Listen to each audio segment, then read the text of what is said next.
12 जून 2025 की वो दोपहर जब 1:38 एयर इंडिया फ्लाइट AI-171 ने अहमदाबाद के सरदार वल्लभ भाई पटेल एयरपोर्ट से लंदन गेटवे की ओर उड़ान भरी, मगर केवल 400 मीटर की हाइट पर पहुंचते ही प्लेन होराइजन से गिर पड़ा।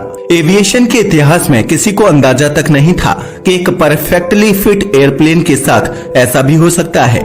यह एक ऐसा हादसा था जिसने पूरे भारत को दहला कर रख दिया, क्योंकि इसका शिकार केवल जहाज में बैठे पैसेंजर और क्रू नहीं बने थे, बल्कि वो मासूम भी बने थे जिनका इससे कोई लेना देना नहीं था।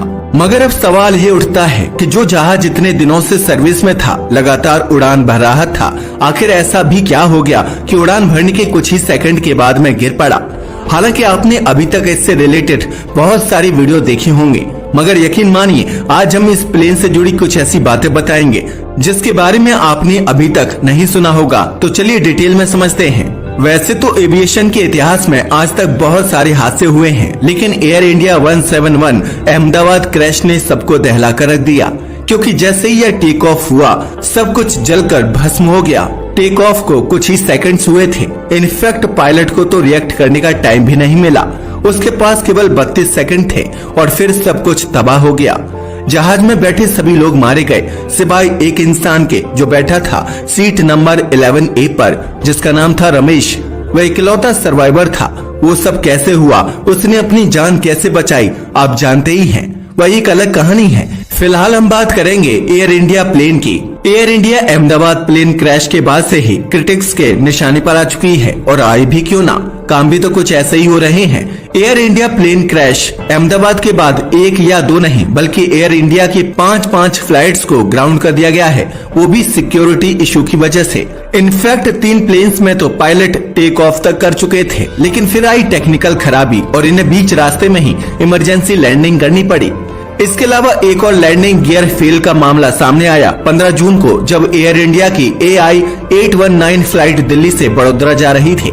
इसमें 168 पैसेंजर मौजूद थे, लेकिन टेक ऑफ करते ही पायलट ने नोटिस किया कि प्लेन का लैंडिंग गियर अंदर जा ही नहीं रहा था, ठीक वैसे ही जैसा अहमदाबाद प्लेन क्रैश में हुआ था। इसलिए उन्होंने समझदारी दिखाई और 29 मिनट ऊपर फ्लाई करने के बाद इमरजेंसी लैंडिंग करवा ली। 16 जून को भी कुछ ऐसा ही हुआ, जब Boeing 787 Dreamliner AI-315 flight take off के 90 मिनट बाद ही यू टर्न लेकर वापस लौट आया। यह प्लेन हांगकांग से दिल्ली जा रहा था। ATC रिकॉर्डिंग से पता चला है कि इमरजेंसी लैंडिंग से पहले पायलट ने कहा था कि for technical reasons we would like to say closer to Hong Kong. और यही नहीं, अहमदाबाद प्लेन क्रैश AI-171 के रिप्लेसमेंट में AI-159 फ्लाइट को खुद ही रिप्लेस कर दिया गया, और वो भी टेक्निकल इशू की वजह से।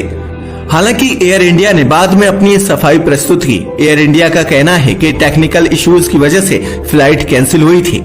AI-180 बोइंग 777-200 LR जो सैन फ्रांसिस्को से मुंबई और कोलकाता जाती है, वहां कोलकाता में लिफ्ट इंजन की इशू की वजह से उसे भी ग्राउंड कर दिया गया। इनफैक्ट फ्लाइट 9113 जो दिल्ली से रांची जाती है, बोइंग 737 मैक्स 8 को भी टेक ऑफ के बाद वापस बुला लिया गया, टेक्निकल इश्यूज की वजह से। अब तक 5 टेक्निकल इश्यूज सामने आ चुके हैं, 5 दिन में 5 इशू। जी हाँ, और उनमें भी 4 बोइंग के हैं और 1 एयरबस का। और सबसे बड़ा सवाल ये है कि ये सभी एयर इंडिया के ही हैं। हालांकि अब ऐसा लग सकता है कि शायद एक्सीडेंट के बाद सिक्योरिटी को बढ़ा दिया गया होगा, लेकिन क्या सच में ऐसा ही है? इसके बारे में तो अभी नहीं कहा जा सकता, लेकिन फिलहाल हम अहमदाबाद प्लेन क्रैश की पॉसिबिलिटीज की बात करते हैं कि आखिर इतना बड़ा हादसा हुआ तो हुआ कैसे। इस प्लेन की बात की जाए तो इसमें गुजरात के पूर्व मुख्यमंत्री के साथ साथ 11 बच्चे भी थे, और एक बच्चा तो 1 साल से भी छोटा था।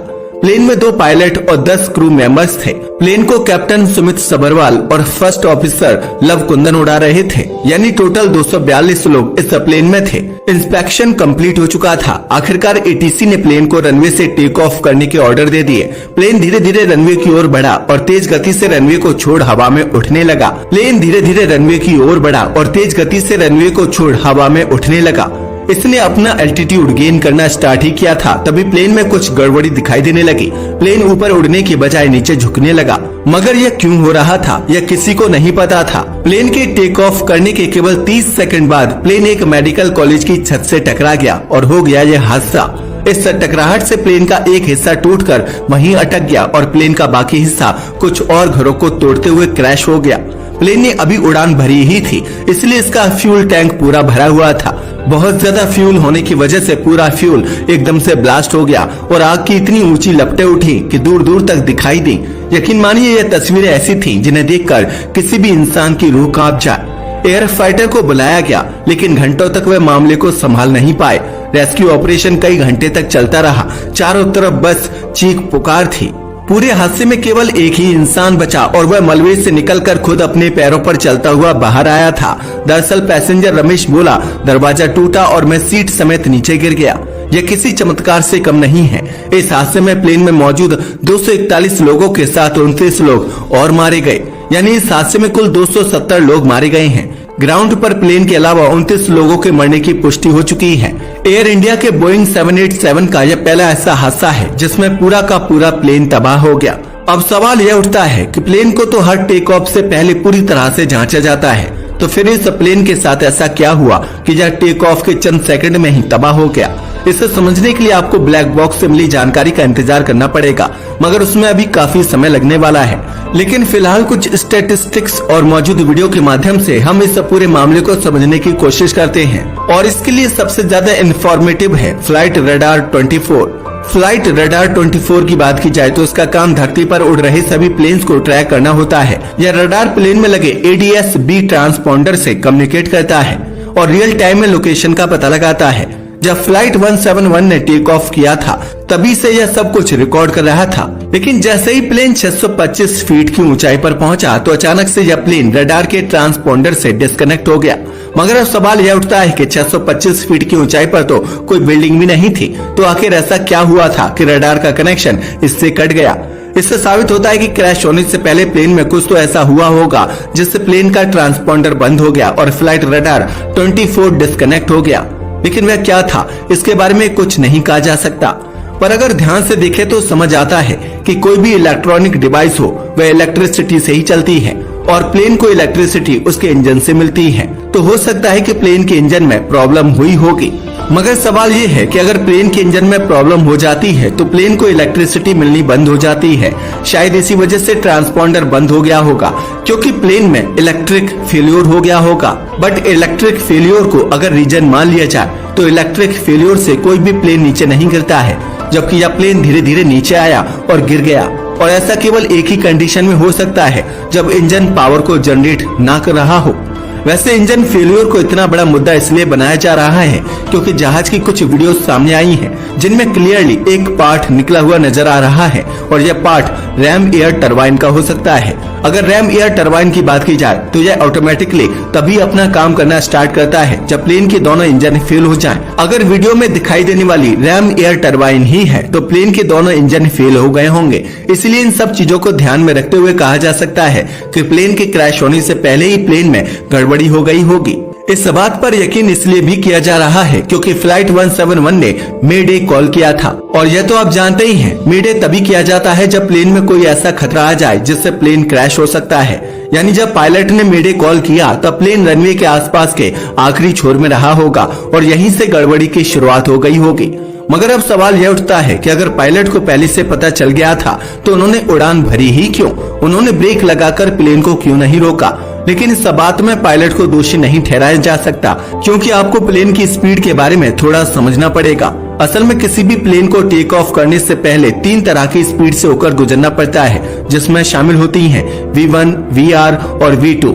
V1 स्पीड की बात करें तो इस स्पीड पर प्लेन रनवे पर दौड़ रहा होता है और पायलट के लिए यह वह आखिरी पल होता है जब उन्हें डिसाइड करना होता है कि प्लेन को रोका जाए या फिर टेक ऑफ किया जाए। अगर इस स्पीड में कोई इमरजेंसी आ जाती है तो पायलट ब्रेक लगाकर प्लेन को तुरंत रोक सकते हैं, लेकिन जैसे ही पायलट V1 स्पीड को पार कर जाता है तो प्लेन पहुंच जाता है VR स्पीड पर। VR स्पीड में धीरे धीरे प्लेन का नोज रनवे को छोड़कर ऊपर उठने लगता है, और जब यह हाई स्पीड भी पार हो जाती है तो फिर आती है V2 स्पीड।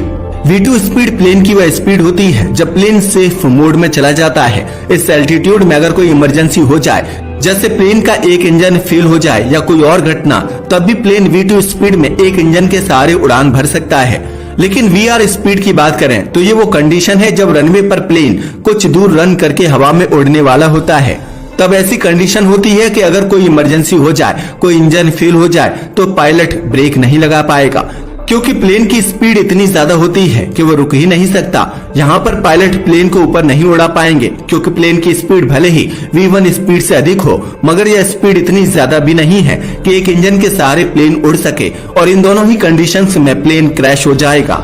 इसलिए प्लेन में सबसे बड़ा खतरा तब होता है जब प्लेन VR स्पीड में होता है। ऐसा इसलिए क्योंकि प्लेन ना तो ऊपर उठ सकता है और ना ही ब्रेक लगाकर रुक सकता है। और अगर एयर इंडिया फ्लाइट 171 के पूरे केस को देखा जाए तो समझ में आ जाता है कि अगर एयर इंडिया में इंजन फेलियर हुआ होगा तो वह प्लेन की VR स्पीड में ही हुआ होगा, तभी तो पायलट ना ब्रेक लगा पाए और ना ही कुछ और कर पाए। हालांकि पायलट ने मेडे कॉल की थी। इसके अलावा एक्सपर्ट्स एक और थ्योरी को सही मान रहे हैं, और वह है हीट। दरअसल यहाँ पर टेम्परेचर 40 डिग्री के आसपास था, तो हो सकता है कि प्लेन धूप में खड़ा होने से प्लेन के टैंक का फ्यूल का टेम्परेचर बढ़ गया होगा, शायद इसलिए आग इतनी जल्दी लग गई। लेकिन यह तो केवल कुछ ही बातें हैं जिनके बारे में शायद आपने सुना होगा, लेकिन अब हम आपको बताने जा रहे हैं वह वाकई रोंगटे खड़े कर देने वाला है। ज्यादातर लोग इंजन फेलियर को ही क्रैश का रीजन मान रहे हैं, लेकिन अगर इंजन फेलियर हुआ था तो इंजन से कोई स्मोक या फिर फायर क्यों नहीं दिखाई दे, और आखिर दोनों इंजन एक साथ कैसे फेल हो सकते हैं। वैसे एयरबस और बोइंग अपने मैनुअल में हर केस के फेलियर की एक रेमेडी देते हैं। पायलट्स को सब कुछ पता होता है, लेकिन अगर दोनों इंजन एक साथ फेल हो जाएं, वो भी टेक ऑफ के तुरंत बाद, तो इसका कोई भी प्रोसीजर है ही नहीं, क्योंकि इसकी प्रोबेबिलिटी इतनी कम है कि आज तक इसका कोई प्रोसीजर बनाया ही नहीं गया, क्योंकि ऐसा हो ही नहीं सकता। लेकिन 12 जून को ऐसा हुआ और प्लेन क्रैश होकर बीजे मेडिकल कॉलेज के हॉस्टल पर टकराया, जिससे 270 लोगों की मौत हो गई। तो ये थी कहानी एयर इंडिया के प्लेन क्रैश की। वैसे आपका इसके बारे में क्या ख्याल है? अपनी राय को हमें कमेंट करके बताना ना भूलिएगा। साथ ही अगर आपको हमारी वीडियो पसंद आई हो तो इसे लाइक कीजिए और हमारे चैनल को सब्सक्राइब करें।